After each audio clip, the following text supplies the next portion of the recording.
दोस्तों, हम जिस वर्तमान समय में जी रहे हैं उसे कलयुग कहा गया है। चारों युग में कलयुग को श्रापित युग कहा गया है।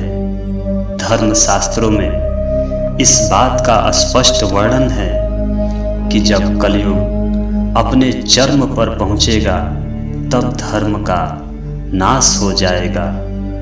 तब भगवान विष्णु कल्कि के रूप में अवतरित होकर कलयुग का अंत करेंगे और पुनः धर्म युग की स्थापना करेंगे। पर साथियों, आपको पता है भगवान श्री कृष्ण ने महाभारत काल में ही बता दिया था कि आने वाला युग कैसा होगा। इतना ही नहीं, भगवान कृष्ण ने कलयुग के 5 कड़वे सत्य बताए थे जो आज देखने को मिलते हैं। दोस्तों, कौन है वो 5 कड़वे सत्य?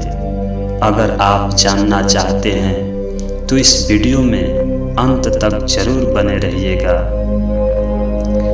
दोस्तों, महाभारत काल में जब पांडव युद्ध क्रीड़ा में अपना सब कुछ गंवा देते हैं तब उन्हें वनवास जाना पड़ता है।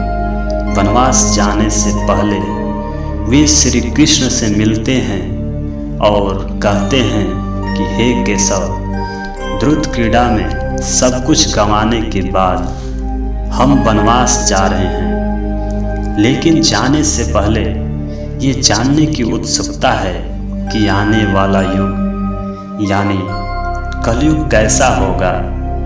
उस समय के मनुष्य कैसे होंगे, उनके विचार कैसे होंगे, उस समय मोक्ष की प्राप्ति कैसे होगी। पांडवों की बात सुनने के कुछ देर बाद कृष्ण कहते हैं कि पहले आप सब वन में जाइए और जो कुछ आप देखेंगे वह हमें बताएं, तब मैं आपके प्रश्नों के जवाब दूंगा।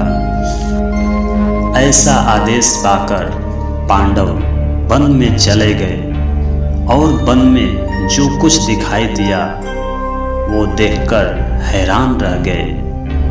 उन्हें अपने आंखों पर यकीन नहीं हो रहा था।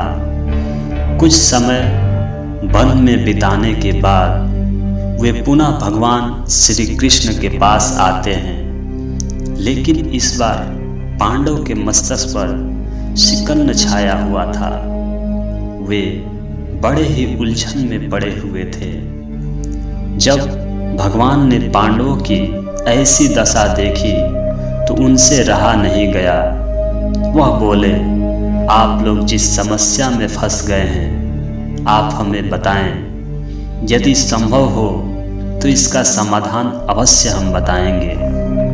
पांडु पुत्र धर्मराज ने हाथ जोड़कर कहा कि हे केशव, हमारी शंका उस वन में दिखे उन दृश्यों को लेकर है जिसकी कल्पना हमने सपने में भी नहीं की थी। तब भगवान श्री कृष्ण कहते हैं कि आप कृपा करके एक एक करके बताइए।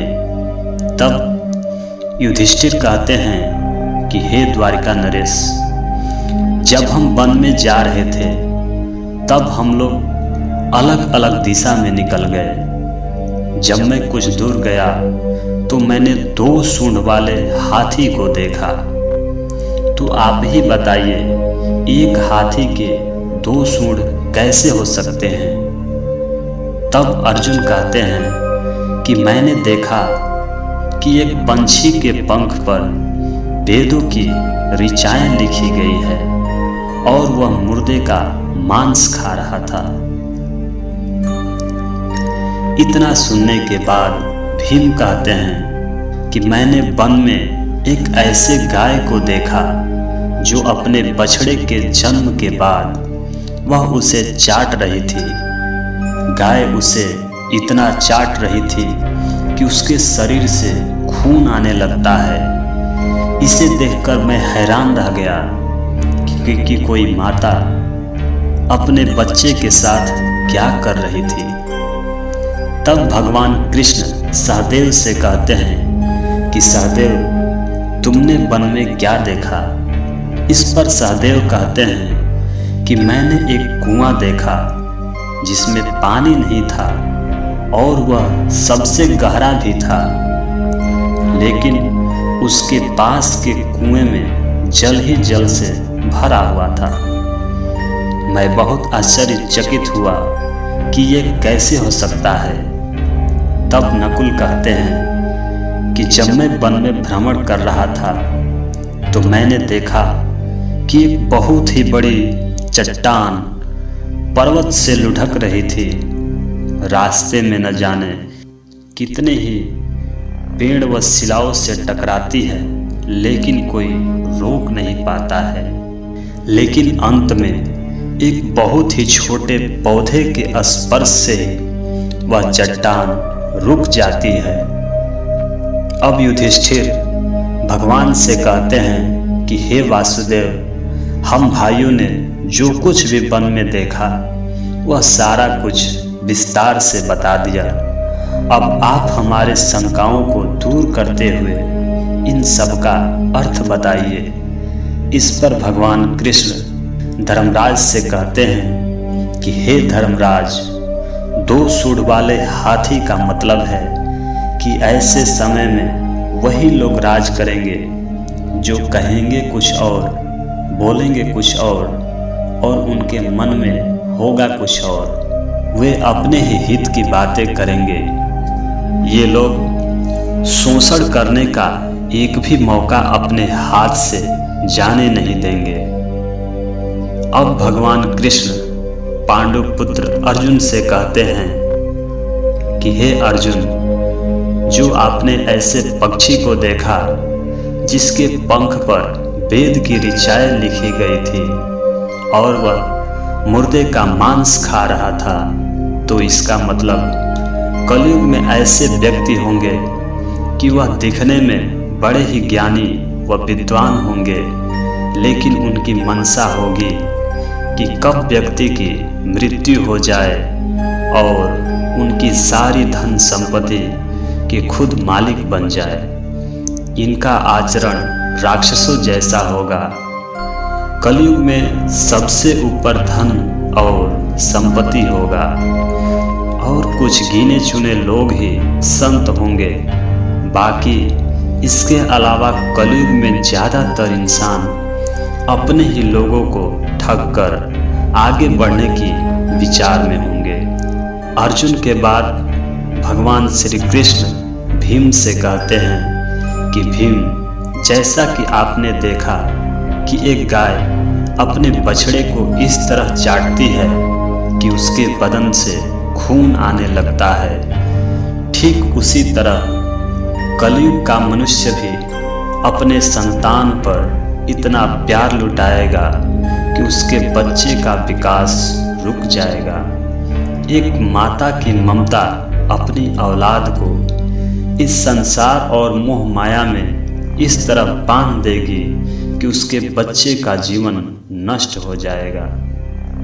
अगर किसी का बच्चा घर द्वार छोड़कर साधु बनेगा तो हजारों लोग उसके दर्शन करने जाएंगे,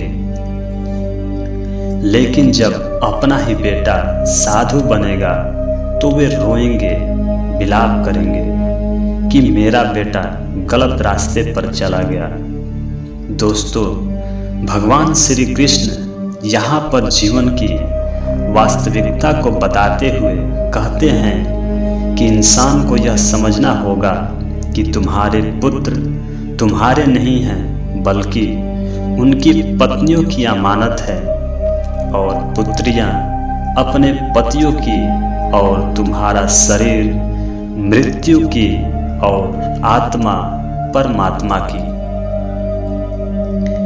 भीम की जिज्ञासा को शांत करने के बाद भगवान सहदेव से कहते हैं कि सहदेव, जैसा कि आपने देखा कि एक साथ कई कुएं थे, लेकिन बीच वाला कुआं खाली था। इसका मतलब यह है कि कलयुग के लोग अपने शादी विवाह में खूब धन खर्च करेंगे, लेकिन उसके आसपास के गरीब लोगों की मदद नहीं करेंगे, फिर उनका अपना सगा ही क्यों न हो। अपने मौज मस्ती के लिए शराब, कबाब और फैशन में पैसे उड़ाएंगे, लेकिन किसी की आंसू पोंछना अपना कर्तव्य नहीं समझेंगे। कलयुग में अन्न तो होगा, लेकिन धनी लोग ही उसका उपयोग करेंगे। गरीब लोग एक एक दाने के लिए तरसेंगे और ऐसे ही मर जाएंगे। भगवान श्री कृष्ण की बात सुनकर सहदेव दुखी हो जाते हैं, लेकिन इस कटु वचन के सामने वे क्या ही कर सकते थे। अब भगवान कृष्ण नकुल से कहते हैं कि नकुल, आपने देखा कि एक विशालकाय चट्टान पर्वत से लुढ़ककर वृक्षों एवं शिलाओं से टकराती है, परंतु कोई रोक नहीं पाता है। लेकिन एक छोटे से पौधे के स्पर्श से वह शिला रुक जाती है। इसका मतलब यह है कि कलयुग में इंसान की बुद्धि, विवेक क्षीण होती जाएगी। उसका दिन पर दिन पतन होगा, लेकिन उसका धन रूपी वृक्ष उसको रोक नहीं पाएगा, परंतु हरि नाम रूपी पौधा व्यक्ति के पतन को रोकने के लिए सक्षम होगा। अतः कलयुग में हरि नाम ही मोक्ष का एकमात्र मार्ग होगा। यदि धन रूपी लालच छोड़कर हरि नाम का जाप करेंगे तो निश्चय ही आपको कोई दुख तकलीफ नहीं होगा। मरने के बाद भी उसे भगवान के चरणों में जगह मिलेगी। दोस्तों, आप गौर करेंगे तो पाएंगे कि भगवान कृष्ण द्वारा बताए गए ये 5 कड़वे सत्य आपको हूबहू नजर आएंगे। यदि ऐसे में आप अपने जीवन की तकलीफों को दूर करना चाहते हैं तो आज से ही हरि नाम का जाप करना आरंभ कर दें। तो दोस्तों, इस वीडियो में अभी इतना ही। मिलेंगे अगले प्रकरण में, तब तक के लिए